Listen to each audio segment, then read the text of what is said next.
Alright, welcome to episode 3. So the next subject is a post again. I don't know who posted it, but supposedly it comes from divorce lawyers, and they go over the 4 pillars, which are the main issues that they see that couples have problems with in divorce. And the first one is money problems. So stuff like staying at home, debt, etc. are issues. So before getting married, you guys should have a clear plan on your finances, what you're going to be allotting to each for play money per se, bills, stuff like that. And I had mentioned having accounts last episode, but I heard somewhere where you should actually have 4 accounts, and one being savings, like a joint account, another joint account for bills and stuff like that, and then both the wife and the husband having their own accounts for like play money or whatever. But really what it boils down to is you both need to be on the same page as far as that stuff.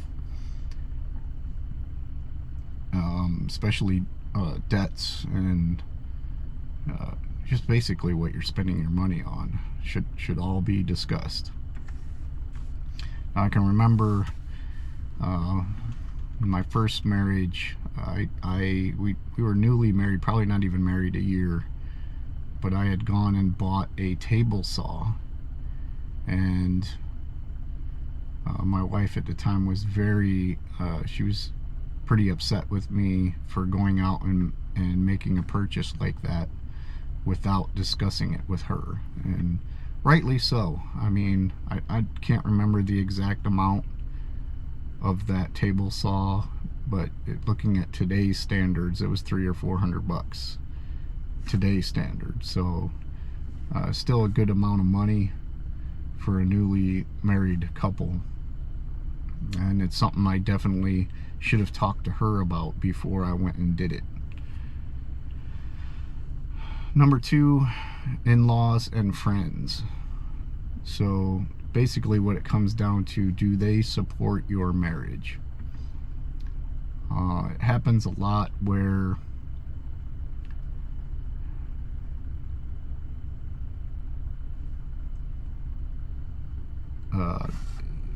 friends and family are too involved in your marriage. So once you are married, that should be it.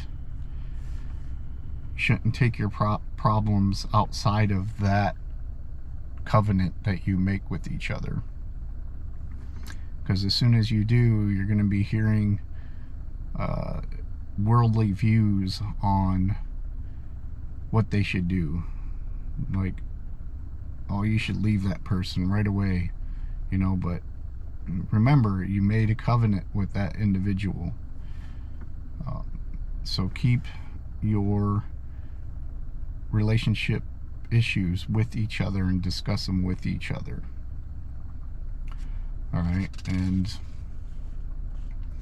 it's happening too much anymore where individuals are sharing their relationship with others, problems, stuff like that, and those friends or family are saying, oh yeah, you should leave them, they shouldn't be doing that, stuff like that. And again, keep especially when you're married, keep it between your spouse and yourself. Okay, try to work it out that way. Pillar number 3 is kids. So how are you going to raise them? How many are you going to have? Because kids can cause stressful issues between a married couple. Again, going back to my first marriage, I didn't exactly agree with a lot of the discipline that their mother had done, but I kind of went along with it, even though I didn't disagree with it, and it didn't become a problem in our marriage. but I can kind of see where it might get somebody wild up and very disgruntled with their partner or with their spouse. I shouldn't say partner, because we're talking about marriage here. Shouldn't be having kids with a partner. Just a personal opinion. Kids should be born under a covenant between a husband and wife. And you may disagree with it, but and that's okay. Alright? But again, before you're married, you should have a clear plan as far as, like I said, how you're going to raise them, how you're going to discipline them, how many are you going to have. And pillar number 4 is religion. So religion can be an issue. It's more ideal that you have the same religion, because there could be issues even if you're of different religions, even though you're still Christian. I think there's more problems that come if one is Christian and the other is atheist. Okay, because so what happens, kids get a little older and say the wife wants to take them to her church and the husband's an atheist. Well, he doesn't want them to go to church because he thinks it would be teaching them the wrong thing, and that could cause a huge issue in the marriage because of that. So I stress caution on it, you know, as far as having different views on religion. Even different religions may have some issues, although I think, I don't know, maybe a little less so. But again, it might come into, she wants to take the kids to her church, but then he doesn't like that, and you know what I mean? It just could raise issues.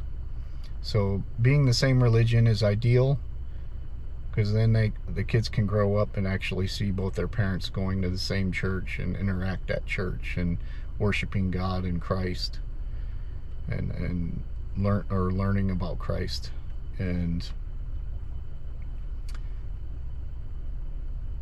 But yeah, these are the 4 pillars. So I'm sure there's more issues in marriage that arise, but these are, at least, I mean, they're calling it the 4 pillars. So anyways, that's it for this video. I know it's shorter than the last one. Not all of them are going to be this short, but you guys have a blessed day, and I'll see you in the next video. God bless.